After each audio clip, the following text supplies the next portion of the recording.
Hi, I'm Vanessa Anderson. And I'm Stephanie Cooley. It's time to give ourselves a moment to be real, to express all of motherhood. Mothering is beautiful. It's wonderful. And you know what? It's fucked up too. Come hang out with us. We're the real motherfuckers. Today's guest is whip smart, but more importantly, she is fun to talk to. I know Holly because she worked closely alongside my husband in Vistage. It's a peer advisory group of CEOs who get together monthly to troubleshoot problems, vet ideas, and get inspiration. When I asked my husband, what should I share about Holly? He said, tell people she's a badass motherfucker. I'm like, okay, cool, but can you expand on that? And he said that he loved seeing the fact that you are empathetic and that when you work with clients, you really, truly try to find out if divorce is actually right for them. You don't just jump to the conclusion and think that, everyone needs to have a divorce and, you make sure that it works for the best interest of everyone. So Holly has been practicing divorce and family law for 15 years. She's worked on high-profile cases and has represented professional athletes and celebrities. And I want to end this intro with a quote. You were in LA Mag, and I think it's important for us to remember when we see our friends and family go through one of the toughest times of their lives. You said, if there is one thing I have learned as a divorce lawyer, it is that you truly never know what is going on behind closed doors, even with the people you are closest to. Oh, man. Okay, I just want to say before we start that I think it is such a amazing, just where you come from as a divorce lawyer. Like Steph and I were talking, you don't just jump on it and you're like, cool, it's another client, let's just get this done. I like that you really take the time to see your clients as people and know that it's a huge decision and that you actually ask them, is this something you really want to do? It's not this rash decision. Like, you really make them think through it. And I respect you for that, because I know sometimes lawyers get a bad rap. And I know that for me, that was like, wow, Holly's awesome that she even takes that step back from her clients and says, let's talk about this first before we proceed. So I respect you already, Holly, for doing that.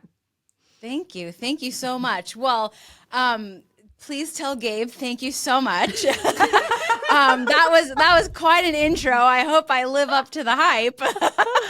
It was so funny. It came out so naturally, Jim. We were in my closet last night, and I was like, tell me what I should say about Holly. And that was the immediate first thing he said.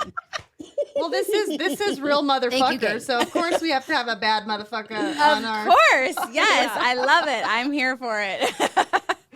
So what is? But yes. Oh, go ahead. No, please. You go ahead. I was just gonna say, yes. I think it's so important to, if and when you think you are getting to the point where you want to dissolve your marriage, like, I think a lot of people don't understand how difficult that is. And what a life-changing event that can be. And, my whole mission is like, it can be something that propels you into something so much better. But I just think it's super important. I think a lot of people do give up pretty easy on their marriage. And I just think it's really important to at least try everything so that once you get to that point, okay, I've truly tried everything. This is not for me. I need to move on. Because just the process of divorce is a lot of pain. I mean, it's a lot of, the process is not fun. It's excruciating. So you've got to really be to the point of like, okay, I am ready to endure the process alone, because I know, this is bad enough where I need to move on. So when you have clients that come and you talk to them through this, asking them all the questions about and processing if they should stay together or move through with this divorce, how many clients actually leave and try to resolve their marriage? Probably, to be quite honest, probably more than should, because there are those situations where, like, yes, we're big proponents of marriage and like saving the marriage, but there are a fair amount of people who come to us, tell us what's going on, tell us what has been going on for a decade or two, and we're like, oh my gosh, like you've got to do something, right? And they don't. So, Mm-hmm. I mean, I would say probably 40% of the people that we actually sit down and talk to, or maybe 30% of the people we sit down and talk to, like they don't hire us. They don't move forward with the divorce. I also wonder too. I mean, you can probably clarify this too. You always hear about how divorce is such a long, drawn out process, and like it takes longer than you think. And like you said, it's just like incredibly a hard process to go through. Yes. It's like Yes. I'd rather leave all my shit with my husband because I don't want to go through that. Yeah. I know. Well, and that's, the phrase "it's cheaper to keep her," is a phrase for a reason because, Yeah. Sometimes like the people that we talk to, it's like, yeah, maybe they're not super excited about their marriage or their spouse, but it's not bad enough to go through the process and to lose half their assets and to pay support and, all the things that are going to come along with a divorce. So, yeah, they just kind of stay in that situation, which I think is probably one of the most tragic things that we see. Yeah. So, yeah. So what are the common reasons people leave their marriage? Can you tell me maybe the top 2 or 3? And also, have they changed over the years too?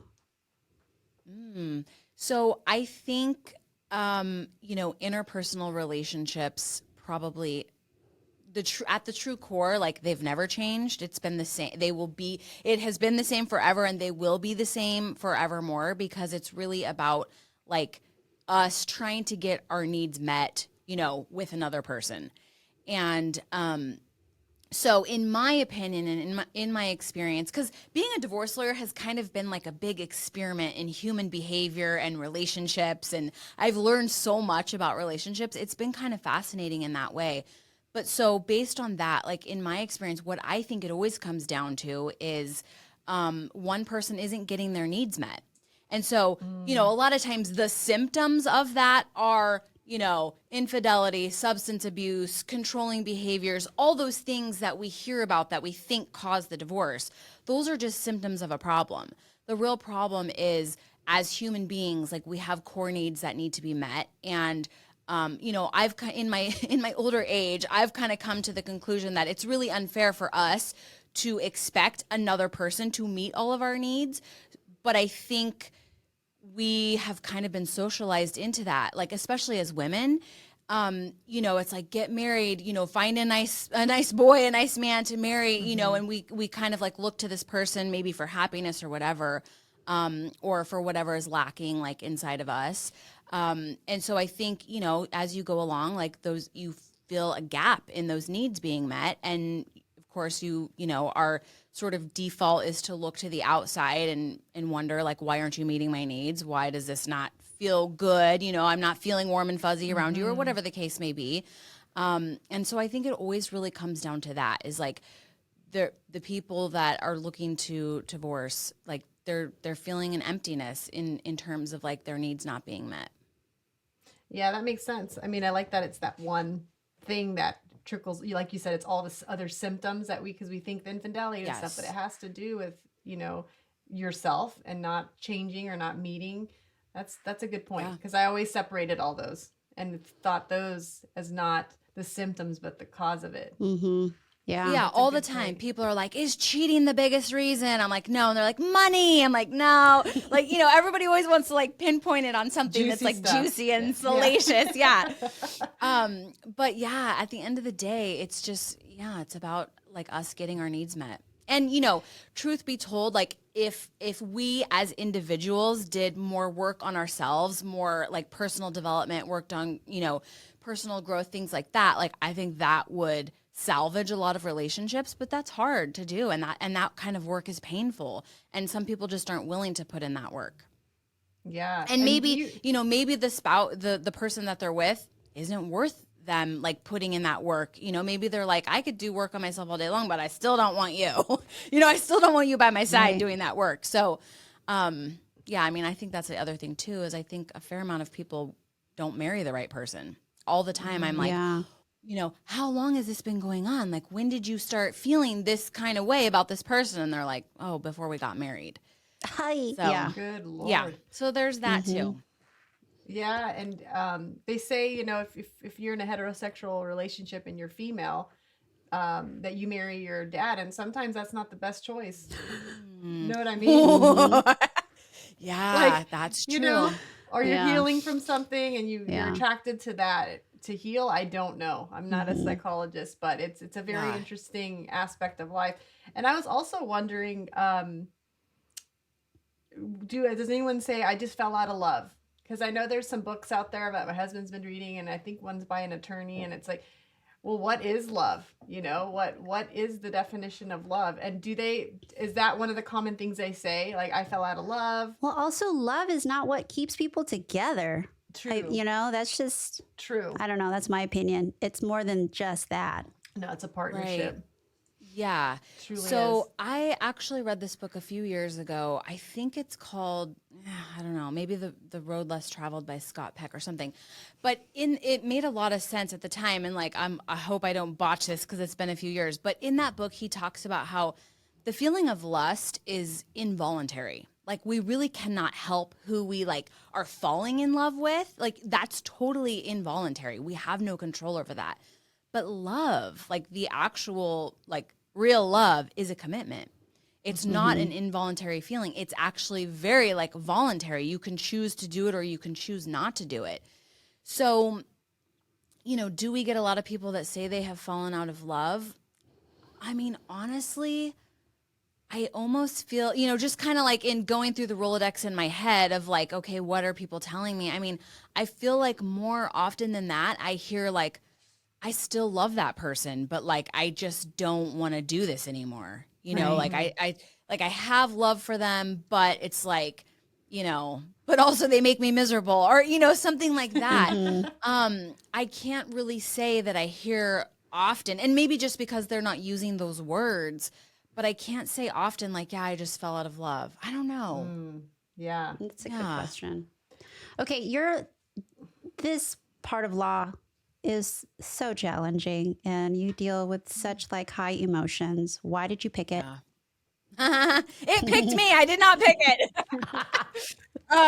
Yeah, so I actually just did a podcast on my podcast where Aaron, my producer, asked me that same question. And like they do say, you know, family law, yes, it is very challenging. And it's like, God, who would ever want to do this, you know, on their own free will? But they say like you don't pick family law picks you. And like I definitely found that to be the case with me because my parents are still married, like more than 50 years married. My in-laws are married still over 50 years, you know, like I am not a child. Everybody like kind of assumes, oh, you must be a child of divorce, you know, you must have endured a terrible custody battle as a kid. Nothing of the sort. And I was not really planning on doing this type of law when I decided to become a lawyer, but just kind of circumstances in my life and, you know, my job at a law firm at the time, I just was kind of like guided down this path of doing family law. And the second I started doing it, it felt right. Like it felt good to my soul to do it. As opposed to like some other areas of law that I had practiced in, they did not feel good. Like it felt like, oh my gosh, I feel like I'm making the world a worse place by doing this type of law. Like we're just doing people for no reason. Like I don't Yeah. think this is good or right. So, yeah, so it kind of found me. And I feel like the energy you have to put into it and the emotions that come through your door, how do you prepare yourself personally to stay optimistic and strong and not take on those emotions and that conflict? So that has kind of been a learning curve in terms of like managing my own emotions, dealing with high emotions every day. I mean, I can remember a point in my career where I'm like, oh my God, why am I doing this job? Like my life is perfect. My marriage is good. Why am I feeling all this pressure and angst? And it's all these other people's problems. Like, Yeah. what the heck? So, you know, over time I've gotten better at compartmentalizing it and just kind of, I mean, I think you also kind of like see the patterns and sometimes you know, you also realize like you can't want something more for someone than they want it. You know, it's like I'm sitting there in bed laying awake worrying about this person's, you know, financial situation or what are they going to, you know, I'm like worried and like they're not even worried that much or they're not doing what I'm asking them to do to like make it better, you know? So it's like after that happens, you know, enough times you're like, okay, they are adults, like they are capable of managing their own life. You know, I can't like worry more about this than they are. I mean, I still do because I feel like it's my job to protect them. And of course, we want to get the best result for them. But ultimately, it's like you just kind of have to get better at sort of compartmentalizing things. You know, but there's a balance because I never want to lose my empathy. And that, I think that's easy to do. You know, that's something that I talk to the staff about pretty regularly, particularly like the attorneys and, you know, they've been practicing for 20, 30 years. And it's like, you can get a little jaded. Right. But, you know, I feel like we've gotta maintain our empathy because, you know, the clients need to feel that you care and that you're fighting for them and that you have their back. Absolutely, 100%. Are those your perros? Those are my dogs. My house cleaner is here, and our dog loves to say hello. It's real life. It's real life, you know? I'm like, I'm hearing this echo. Okay, so for anyone who's listening who is going through a divorce or going through the beginning stages, what would you say to them about like, how do you stick your head on straight for this long haul? How do you have this mindset? What do you need to do to continuously get through this? Any just words of wisdom for the hardest thing that they may have to do? Yes. So I think in looking to the clients that have been able to endure the process in the best way, it's because they started focusing on something else. They started focusing on personal growth, or they decided I'm gonna learn a new skill. I'm going to go down a new career path. I'm gonna start a new hobby even. Those are the people that have been able to sort of weather the storm in the best possible way. The people that really are the most tortured by the process and calling us every day going like, oh my gosh, you know, just like very, very tortured by it are the people that are really focused on, you know, of course, the heartbreak of the divorce and the inefficiencies in the process, which are so frustrating. They're just very focused on that. So I think if you can focus on something else, I think that helps so much. But also, I think you've got to also manage your expectations. You know, when people come to us and we tell them like it's going to take a very long time, longer than you ever think it should. I mean, you know, the DMV is more efficient than the court process. So, No. yeah, like you gotta just strap in and be ready for this thing because it's terribly inefficient. It's very expensive. So I think just also managing, you know, your expectations on that is also helpful. Yeah, and I had any advice that you could give, let's just say a stay-at-home mom that does not have an income and is the one maybe filing for divorce for reasons, maybe for safety or who knows what it is, but she needs out. Yeah. What is something that maybe she needs to do to prepare if she has no income and is about to divorce? Is there anything that you can say? Just common grounds. It doesn't have to, you know, I mean, anything simple. Absolutely. Like what could they be prepared? Yes. How can they prepare financially for this? Right. So the thing that they need to know up front is, yes, maybe they're going to be entitled to some sort of support, child support, spousal support. A lot of people call it alimony. Yes, they could very well be entitled to that. It's not going to be enough. It's not going to be enough to maintain the same standard of living that they've had. And so many times people, you know, particularly stay-at-home moms are shocked at that, upset about that. They can't believe it. How could this be? But that is the way it is. Because on the flip side, you know, the husband is like, cannot believe how much he has to pay. You know, like how could this be? So it's not enough. It's too much for one party and it's never enough for the other party. So I would say do not be afraid to get back into the workforce. And I know that's just like, oh, it feels so crushing when I say that, but some of the cases I feel like I've provided the most value on and I felt good about the outcome are the cases where there was a stay-at-home mom and the mom had to get back into the workforce because that's the only way she could survive. And in doing so, in basically being forced to do so, like she found her self-worth again. And she's That's like, what I was going to say. It's hate like that. back to your advice where it's like, focus Yes. on something else. Go back to work if you can, you know, like Yes. I love that. Yes. Yeah. Yes. But most of the stay-at-home moms are terrified. Like, and you know, the husbands are like, it's malicious. She'll never work a day in her life again because she hates me. I don't believe that's what it is. I believe it's truly out of fear. They've been out of the workforce. It's scary when when you've been able to stay at home every day and wear what you want to wear and, maintain your own house and like have your own autonomy. It's scary to get back out there and have to worry about, who's going to drop the kids off to school and will they be cared for and who will pick, like, it's a lot to balance, but I have just seen like, even as scared as some of the moms have been, but they had to do it, like it all worked out. They actually ended up loving it. They loved getting out of the house. It gave them so much more confidence. Like they found their self-worth again. Now they have identity in something other than being a wife and a mom. Like it really was like a blessing in disguise. So I would just say like, be prepared that financially, whatever you're going to get is not going to be enough. And do not be afraid to get your own thing going on. It's going to be your saving grace. Yeah, so it's almost like, hey, you think you're going to split, you should get that job real quick.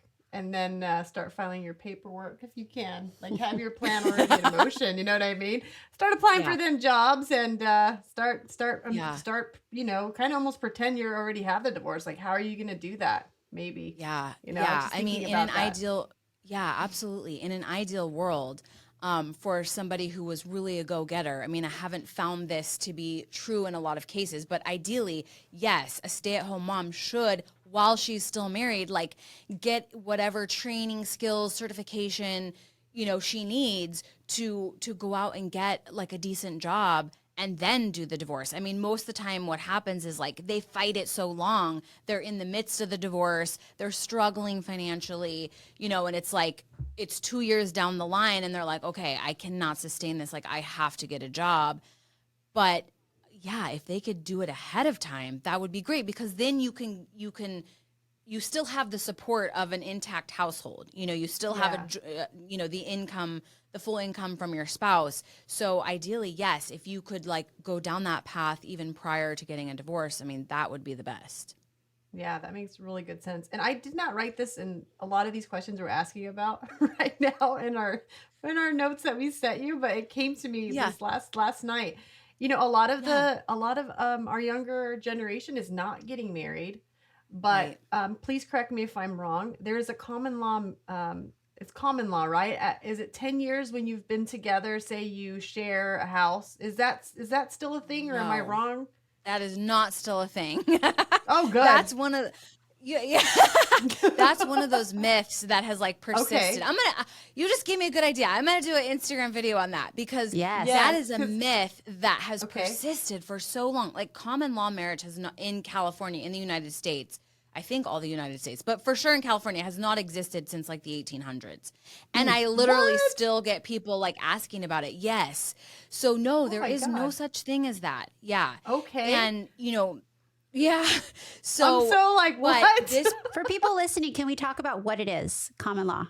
Yes. Marriage. So, I mean, gosh, I myth. never actually learned it, but my understanding of what it is like, if you were married or if you were together for a certain amount of time, then you would just kind of become married by operation of law after like that certain amount of time. But no, I mean, some of the cases, some of the people still assume that's the case. And I've had cases where people are together for like 20 years and kind of just thought, oh, the house that we bought together 10 years ago, that's both of ours. I think we're kind of like common law married now. And when they break up, it is very rough because let's just say that house that they thought they bought together was only in one of their names. Like that other person really has no recourse on that whatsoever. So it's actually like all these people that, because what we see a lot too now is like people that are not getting married, but they're buying houses together or even like renting apartments together. And it is so, I don't even want to say messy because there's really no fight when they break up. but like it's very, I guess devastating would be a better word, because one person thinks they have some sort of ownership interest in that asset that was acquired, or even to be able to stay in a leased apartment, and they don't. And so it's a very dangerous ground to be on, to be like not married, not really understand that if you do want to have some sort of ownership rights, like you have to you have to like enter into a written contract for that, take title a certain way, like it's a whole thing. Yeah, because I think once you're in these more mature relationships where people don't want to be married, but they own assets together, that is like marriage, because that's what kind of what you fight about, what you disperse those assets. So I think that's, and thank you for clarifying that, because when you said it's a myth and it hasn't been around for a while, I was thinking, oh, it stopped happening in 1995. But it's 1800s. No, it's been. I was like blown away. I mean, don't quote me on that. Like, quote me on that. I'm gonna have to like look that up. But it has been so long, like so long since common law marriage has existed. But the myth has persisted. Oh, for obviously, because I'm asking about it. I thought, man, I was thinking this was in my mind. My question was going to be, these new relationships that are going on now, there's these commitments where people stay together forever, but they're not married, and they still have at year 10, I believe was the myth. Once it was that 10th year is when everybody would have to pay out. My producer looked it up. 1895. There you go. You were right. So so I was right. Yeah. There you go. But I thought, man, I was thinking how that would work out with you, with all these modern relationships where people are not getting married and they're together forever, and they do decide to split up. It still is like a divorce, but I guess it's not common law. But clarifying, it would be if you are buying stuff, it kind of is like a divorce if it's big assets together. Well, except we can't help them. And I've had people come to me saying like, "Can you help me?" And I'm like, "No, I cannot, because that is not in the family law court." Like to even pursue any of that would be in civil court. We don't do civil. So I'm like, I cannot help you. And what I will tell you is like any, civil attorney that's willing to take your money on that is probably not great, because there's nothing you can do. Right. Like, there's really no recourse. So it can get kind of, that's like a lot of people. It even seems yuckier. It almost seems yuckier because there's like nowhere to go for answers. And so get married, motherfuckers. Don't be messing around. Or never split up. Yeah, exactly. Because the other thing that comes up with those long-term relationships where you're not married is if one person gets sick, like they're not going to let you in the hospital to see them. Like that's one that I've seen a lot. Like you're not related to them. So, when push really comes to shove, and, that's like, I've seen that occur more in like older couples, they're getting into their like 60s and stuff and start having health issues. I had a case where like one of them got cancer, and it's like the partner had no access to their partner who was hospitalized, for cancer, because they were not married, or, they were not related by blood or marriage. So like the hospital isn't going to tell you anything or let you in to see them. Nothing like that. Oh man, that's something I don't even think of, because for some of us, when we're seniors, if we do lose our first spouse, that second boyfriend or girlfriend, when you're a senior, that's something to consider. If you really do love somebody, like, okay, well, we won't have each other's assets. Let's do a prenup, but let's just have this marriage for, love, and for us to be able to support each other for hospitalizations and all the other rights. That's a good point. Right. Yeah. Yeah. Okay, let's talk about kids. Okay. What have you seen has worked for parents and involving children, and how to navigate? Oh God, this is such a broad question, and maybe I should narrow it. But basically, like, I'm thinking of the children's mental health and like how they're dealing. Like, what have you seen that has helped for parents? Do they put their kids into therapy? Do they not talk to their kids about it? Do they talk to their kids about it? And what extent? I'm sure a lot of parents who are listening to this who are considering divorce, that is the first thing they think of. Yeah, is for the sure. kids. Absolutely. Yes, I agree with that. So I don't think therapy is one size fits all. I think, so it's, I personally, I'm sure there are different schools of thought on this, but I personally am of the opinion that it's not just like, okay, we're getting a divorce, put the kids in therapy. I don't think it should be that way. I think it's kind of on a case by case basis. I think therapy can be extremely helpful because the kids can benefit from somebody to talk to that's not mom or dad. They're like a neutral third party. So in that regard, if that seems to kind of be an issue where it's like the kid is not really talking about how they feel about things and it feels like maybe they're repressing or suppressing some feelings, like therapy could probably be a good outlet. But I'm not a therapist. I'm not a mental health expert. That's just like my experience as a divorce lawyer. Talking or not talking about it to the kids, kids are so much smarter than we think. And they're picking up on so many more things than we think. Kids particularly are sensitive to energy. They know when mom and dad are in a fight. They know when the air is tense. They're even more tuned into that than some of us adults. So not talking to them about it all, I don't think is the way to go. But, as with so many things in life, like it's how you talk to them about it. So, the most damaging thing you can do to kids is talk bad about the other parent. And that's a huge issue that we see all the time and that we are trying to, deal with all the time. And, that really just comes from being so selfish. Like, because if you're truly if both parents are truly child centric, like they truly care about what's best for their kids, and they're willing to put their own selfish desires aside, their own selfish vendettas and all that kind of stuff, like everything's going to be fine. If both parents can just put the kids first, there won't be any problems. They'll be able to co-parent. The kids will do great. The kids will have an amazing model of what it's like to overcome adversity and be able to sort of come together, with different viewpoints and differences and all of that. And like, that's actually going to be really, I think, like productive for the kids to see. The problem comes in when parents can't do that. They can't put their selfish desires aside. They cannot resist like the jab to the other parent. They cannot resist using the kids as pawns to get back at the other parent because they're hurt. I mean, normal good people do crazy shit when they're hurt. That's probably been like my biggest takeaway from doing this job is like, yeah, these people are probably normal and good under any other circumstance, but they're hurt right now. They're brokenhearted, and man, they go nuts.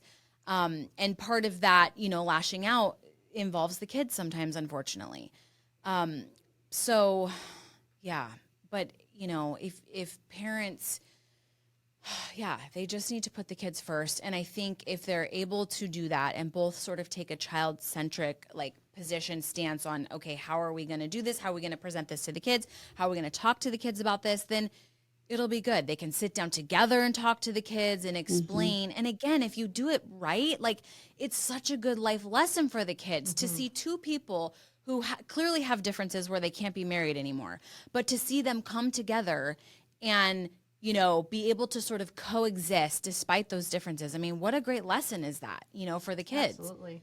And with that said, is there any case that you're at liberty to talk about, of course, without names, but examples of the outcome of the divorce was memorable for you? It could be positive and negative or both, or let's do a positive one and a negative one. Is there any of divorce cases that stick out to you that will always stick out in your career? And also to add to that, we talked so much about divorce is such a long drawn out process. Can you tell us how long and drawn out can they actually be? Yeah.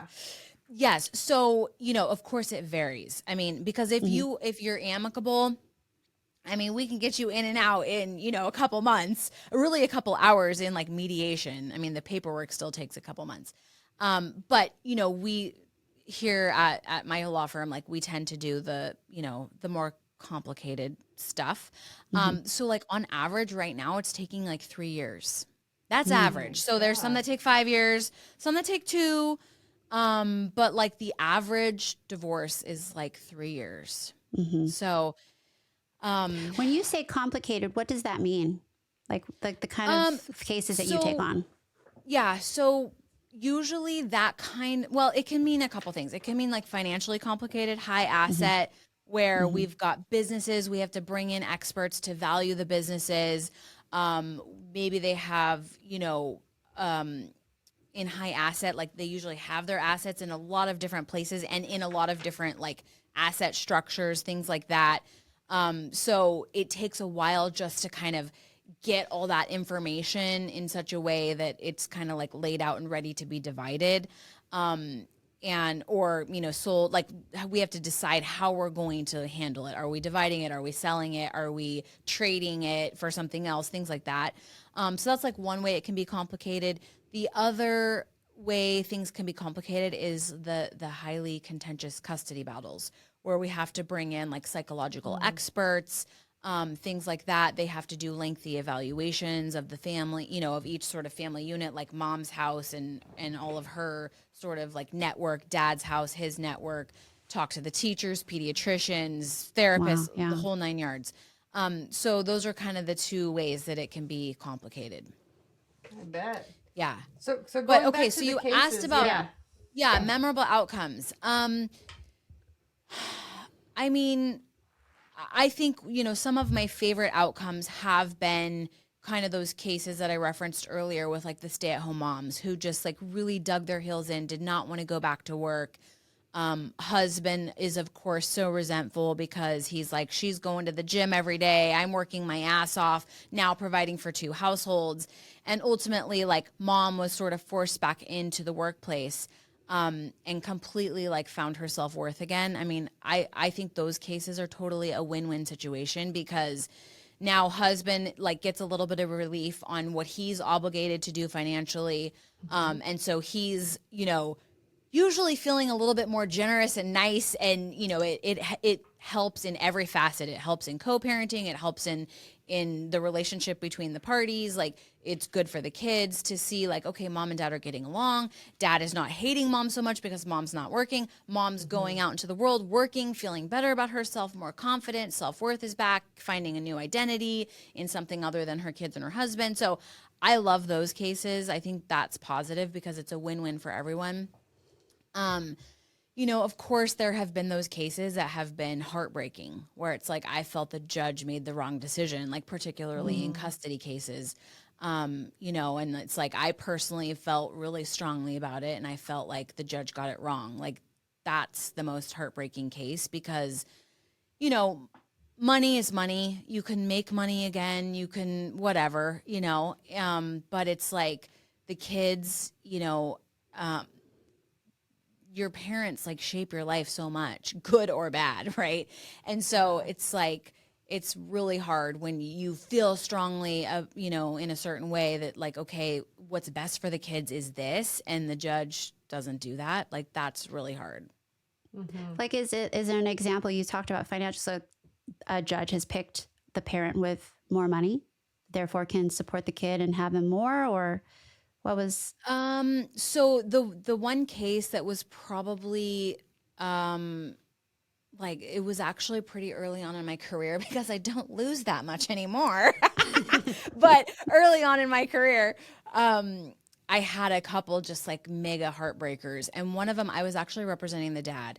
And the dad was actually like in his late 70s and they had a young child. He had a young child with like a 40-year-old. And there was like over a 30-year age gap between mom and dad. And dad was, I mean, who knows what he was thinking when he had a child with this woman? So I guess all choices have consequences. But this woman was like a scammer. And so I think she had a child with him because he was like a pillar of the community. He had worked super hard all of his life. He was like a union plumber. He had acquired a lot of assets through the years. He actually had 8 other kids with one woman, with his wife who had passed away by that time. And mom was like on record as like, she had like 6 kids with 6 different dads. And we literally had, like criminal records of her, like having her kids steal for her. I mean, she had like such a terrible, I don't know. She just was living a bad life that she didn't really care about school for the kids. She lived in a trailer, like very, very bad living conditions. Meanwhile, like dad had lived in the same home for 30 years and it was, like kept supremely, and he, home cooked all the meals, and like he was very serious about the education of the child. And, wanted the kid to go to like private Catholic school and took him to mass every Sunday. It was just like all the things that you think, okay, like a good stable family would do, like dad was doing those things. And all the things that you think, oh my God, the kid doesn't have a chance in hell with this life. Like that was everything mom was doing. Oh, and the God. court gave full custody to mom. And so it was like, that one was like really heartbreaking. Is that the thing where judges tend to pick mothers to have custody of the children? It really depends on the judge. I think in that case, I don't know. I have to kind of think that it could have been some of that going on, that it's like, okay, let's just default to mom. Mm-hmm. I think also maybe, they're looking at my client and he's like a senior citizen and they're thinking, can this guy really care for a child? A young child, like, can he even keep up with him? Which he could, like, he would, take him to baseball every day and practice with him after, he was doing all of the right things. And I just felt in my heart of hearts, he was like a really, really good dad. And I feel like I'm pretty discerning on that. Like even, I can kind of tell like, okay, are you just pulling the wool over my eyes or are you actually like a good person, a good parent? Mm-hmm. And I felt like he was a really good parent. And so who knows what is going on in the judge's mind? Like that's something I tell my clients all the time is like, yes, judges are tasked with being completely unbiased and, following the law and all that, but they're human. Who knows? Mm-hmm. Maybe that particular judge had an older dad that she hated, you never know. Yeah. Like you really never know what is going on and what biases the judge may have. But I just felt like that was definitely the wrong decision, but we kept fighting that battle for like 10 more years. And I still keep in touch with that client all the time. And like, now the kid is 18 and as of when the kid was like 16 and could drive, he never went back to mom's house ever again. I mean, even though the court order says like mom has full custody, as soon as he could drive, he was over at dad's. And dude, I'm so glad you told us that you kept in touch with this family because I was thinking like, yes, oh my God, you told me this story and this like whole empathy thing and how I'm like, I feel this. I know. And I'm so glad you kept in touch and got to see this kid grow up and be okay, hopefully okay. Yes. I don't know. Yeah. Yeah. Well, he had the kid now has a kid of his own. So I'm like, okay. Oh man. But I mean, yes, like, yes, for all intensive purposes, the kid is doing well. The kid is not in jail. The kid is not, living a life of crime. Let's put it that way. Yeah. Right. So, of course. Yeah. I keep in touch with the client. He still will like bake me a cake and bring it to the office every now and again. So yeah, cool. But it's just like, I think back to that scenario a long time because I cried for days after that decision. Because you fight for what you think is right. And it's like, when you feel strongly about it and you're like, how could the judge have got it so wrong? Like, am I being objective enough? Cause I try to remain really objective. I think the best lawyers remain objective and don't get too invested with their clients. So, I would talk to him like, okay, give it to me straight. Like, you do look old. You are old. Like, are you capable of doing, like, I truly need to know, like, can you care for an 8-year-old? Like, can you run after him down the street? Like, let's talk real about this. Right. I don't want to, so anyway. Well, I guess you have to be because that's what the judge is going to probably ask as well. I mean, that's a legitimate question, right? Like the average person lives, 75 if you're lucky and complications come on. And if you're going to have all that care you need yourself, how are you going to care for a kid? Right. Oh my God. You hear everybody's like deepest, dirtiest laundry. I know. Yeah. I know. True. Yes. It just seems, so do you have children, Holly? I do. I have three girls. Okay. And do you feel that maybe when you had your children, did these custody battles impact you more after you had your kids? Was it harder to separate yourself from those cases? So it definitely changed my perspective. I think it actually helped me quite a bit, as a lawyer who deals in custody, because, one of the battles that we sometimes are facing is, it's getting better just because time is going on. But, like when I first started, going to court, I mean, most judges were like white males in their 70s, right? That's what you're dealing with. So to try and portray like an accurate scenario of like because truth be told, they may have kids, but they probably were not caring for them when the kids were infants, because in those days, that's not how that worked. You know, their wife probably stayed home and they were a lawyer, you know, probably working 80 hours a week. So it's like times have changed in that regard. Family dynamics have changed. I mean, I recall not too long ago where we had a judge and there was some issues between a teenage daughter and the mother. And the judge wanted to take custody away because the teenage daughter and the mother were fighting. And I'm thinking to myself, holy shit, this guy clearly has never had a daughter and a mother around because I love my mom to death. Yes, like I love my mom to death. She's my best friend, but man, we push each other's buttons like no other. And I know with my girls, it's like, oh my gosh, they can get under my skin, you know, and it's like that I think is not too much of an uncommon like mother-daughter dynamic. Right. But to this guy, you know, it's like, I don't know. I just felt like he was so out of touch, thinking he should actually remove custody from the mom because mom and daughter were fighting. I'm just like, oh my God, how out of touch can you be? Yeah. So, you know, that's also something that we absolutely have to be aware of and have to be ready to address, because again, it's like dealing with those judges, you know, their mindset, their biases, their sort of life experiences. You don't know what those are going to be. And you've got to kind of be ready to, you know, to address those and hopefully calm any, you know, resolve any concerns that they may have that they're not even saying. See, I don't think that was the question you asked me. No, it's all right. But yeah. the thing that makes me a little freaked out about this is that it seems like I'm like thinking a judge. I'm like, you are up there because you've experienced, you know, you've been in law for so long. You're looking at the law and then you're looking at the other stuff, right? Coming up. It's like, so to me, it's like, it sounds like their own personal beliefs and their perspectives is what makes the decision. That scares the shit out of me. Well, it's not supposed to be that way, but they're I human, know, but it's you know, scary. and I know it is scary. Yes. I mean, that's why, you know, having a good lawyer is important because, and most people don't realize, but like sometimes, you know, depending on the judge, like sometimes I go in there with the mindset of knowing my job today is to educate this judge in the least disrespectful way I possibly can, you know, but sometimes you know more than them, because a lot of times too, like, okay, the judges on the bench in a family law court, they may have never practiced family law. They, you know, a lot of them have not, because judges usually are pulled from being a prosecutor. So that's criminal law. That's an entirely different like ball of wax. That's ridiculous. Okay. Yeah, I didn't realize that.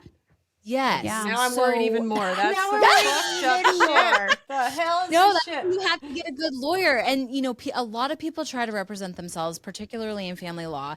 And of course, they're not thinking about any of this stuff. No, They think this judge knows every single thing about the law. And of course, they've read everything on my case. They probably, you know, neither of those things are likely to be true. They haven't read anything on your case. And they don't know anything about family law. So as a lawyer, you know, certain judges I know, okay, my job literally is to educate them without making them feel stupid and be able to convince them that what I'm proposing is the best solution where they can sleep at night. Like that's my goal, because judges aren't risk takers. When you think about it, at the end of the day, they're government 9-to-5 workers. They're not entrepreneurs. They're not out there taking these big risks. They're not risk takers. They're government workers, which by nature, they want to play it safe. They want to basically ensure that they're still going to get their pension and their retirement. You know, that's their mindset. So, you have blowing to my mind right now. Just the fact that like families are in the hands of these judges who don't know as much as you thought they would. Yeah, I thought I thought a judge was appointed by like someone like you that had, you know, experience, and then you're like, okay, I want to like bounce out of this side of the table or the, you know, I'm going up to do this other side, and it's like, yeah, this is blowing my mind. That's what would make sense, right? But no, that is often not the case. I mean, rarely, you know, we get really excited when a family law attorney like is elevated to a judge. That's awesome because they're one of us. They know all the things. That's pretty rare. Yeah. Wow. Yeah. Well, I mean, I guess do reasons matter? And I mean, by this question, it means say that a mom was the one that was unfaithful, or the woman. Do those reasons matter in the way the divorce plays out? And I guess after what you've been saying, it might. What if that judge was his wife fucked around? That shit ain't gonna be going right for that girl. She gonna be fucked again in a different way. Okay, so legally, no, the reasons do not matter. But I'll tell you where I end up having this conversation with my clients the most is women always want to bring up the fact that, and I'm using stereotypes, but I don't honestly ever think a man has come to me with this. It's only been women. Women always want me to tell the judge that, husband looks at pornography and, oh my God, he can't have the kids. He's looking at porn. And what I always tell them is like, the judge probably looks at it too. So I don't really want to take a hard line on this, but I mean, that just epitomizes, the mindset that we have to have is they want me to go in there guns a-blazing. This is a terrible father. This is a terrible person. He's looking at porn. Your Honor, strip every ounce of custody from him. Give me the house. He doesn't even deserve the house. That's what they want. And I'm like, okay, let's just think about this logically, right? Yeah. I mean, maybe the judge does, maybe the judge doesn't, but we can't assume they don't. Let's just, but that's the kind of things that as their lawyer, that's my job to think about and explain it to my client. And so back to does fault matter? No, we live in a no-fault divorce state. So fault does not come into play. We do not talk about infidelity in court at all ever, because it only ever will backfire on you, because then everything looks like retaliation. If you say, husband shouldn't have this, that, or the other because he cheated, well, then now everything looks like you're just retaliating and hurt about that. So we do not ever, I advise my clients, we are not bringing that up. No, my job is to get you the best result. That will not get us the best result. Right. So there are states out there, though, that still have the fault. They still do. Yes. There's still states out there. So if you a hoe, you fucked up. Pretty much. I have friends in North Carolina who are divorce lawyers, and there is some weird stuff in North Carolina, about infidelity, and I don't know, But right. California, it's a no fault divorce state. Okay. So those that are not in California, you might want to see what your state is. Yes. And following up here with, maybe this could be our last question. Say that there's someone listening that's about to be married. Is there any legal advice that you would give a young couple to make, if God forbid the marriage ends up in divorce? What are some things they can put before they sign that paperwork, like a prenup or a certain agreement, so that when they leave it can be less messy? Totally. I'm a big proponent of prenups, and people really are reluctant to do them because it's a hard conversation to have when you're in love and you're so excited about the wedding. It's all good at that point. But my thought is okay, if you can't have this difficult conversation going into the marriage, you're really fucked going out of the marriage, I saw this quote that was never marry someone that you would be afraid to divorce. And to me, that made so much sense, because it's if you know shit's going to go sideways in a divorce, with this particular person, maybe that's not the right person. So anyway, I love prenups because they actually facilitate the difficult conversations that you should probably be having anyway. What is the expectation here? How are we sharing finances? What are your thoughts on if you're the only person working and having an income in the family and we get a house together, do you believe that's our joint house, or do you think it's your own? Those are really useful conversations to have before you get married. And I think a prenup facilitates that. So a lot of people shy away from them, but they shouldn't. They should do them. And it's not only for super wealthy people or older people that have assets. I think everybody should do it, just for the purpose of being able to have these difficult conversations before getting married. Yeah. I like that. No, it's true. It's something to think about in this world today. And like you said, less messiness, and you're already in agreement with things, and have those conversations, you know? And that's the thing. I don't think people are having conversations, period. That's what's messing everybody up. We'll be like, text your prenup to me, and we will Text it. Send it to me on Snapchat. I know. What I mean? Well, you know, in this day and age where everybody just wants to look really good and they want to look, you know, rich and with status, like I think, you know, it's like they're thinking more about the wedding and like, you know, what they're going to post on Instagram from, you know, versus like what this reality actually is of like sharing a life with someone. And Can you think about like how much more people think about like the types of flowers they're going to get for their wedding versus actually talking about their prenup or the possibilities of that. Yeah. See, you can make this into a whole joke, especially if you're at a false date. Be all right. Here's the prenup. If you a hoe, we're in love. This is slide it. You know, but it's like, you know, it's for my kids. I'm like actually thinking about it this way, like, oh, that quote you just said, like, do you want to divorce this person? How would they be at their worst? Like, that's number one. Yeah. And number two, it's like, shit, my wedding gift will be all, here's a prenup, y'all. Start now. Because grandma don't want to deal with this shit. Here you go. I want to retire and nice. You know what? That would be like the best gift you could ever give your child. Can you imagine? Be like, you tell your future in-law, I love you, but sign this, motherfucker. Like, this is for all of us to still love each other at the end of a dark road. You know what I mean? Yeah, it's totally. true. And how much is a prenup? Like a couple $1,000 or? It's like, I mean, it depends, but I would say like 10 grand. Okay. Probably cheaper than 10 grand to save, you know, 200 grand in a divorce. Okay. All right. 200 grand in the attorney's fees. But...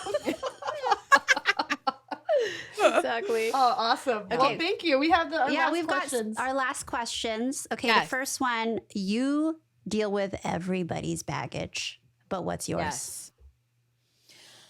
God, my baggage. You know, I feel like recently, it's kind of been like hitting me in the face. Like I've got some baggage about like what people think, because you know, like when you get some haters and it like bothers you, you're like, damn it, like I didn't think I cared what people thought, but like I do, because it's bothering me that I have haters and people making negative comments. So I'm kind of like, you know, I'm working on that, but yeah, I would like to be like free of caring what other people think. Yeah. Social media is some shit. Oh my God. I mean, like you have a massive following. How like did that, I don't know. I didn't start like following you until recently. Did that happen over time, or did it kind of come suddenly? So I woke up one day in last February, like February of 2023. So it's like just over a year ago.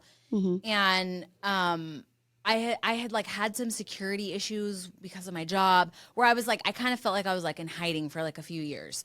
And I just like woke up one day in February and I'm like, I'm not going to hide anymore. And in like as my own little therapeutic exercise, like I'm going to post every single day on Instagram. And prior to that, I had never really been on social media. I'm kind of a private person by nature. And so I never had really like, you know, gotten into social media, like personally or professionally.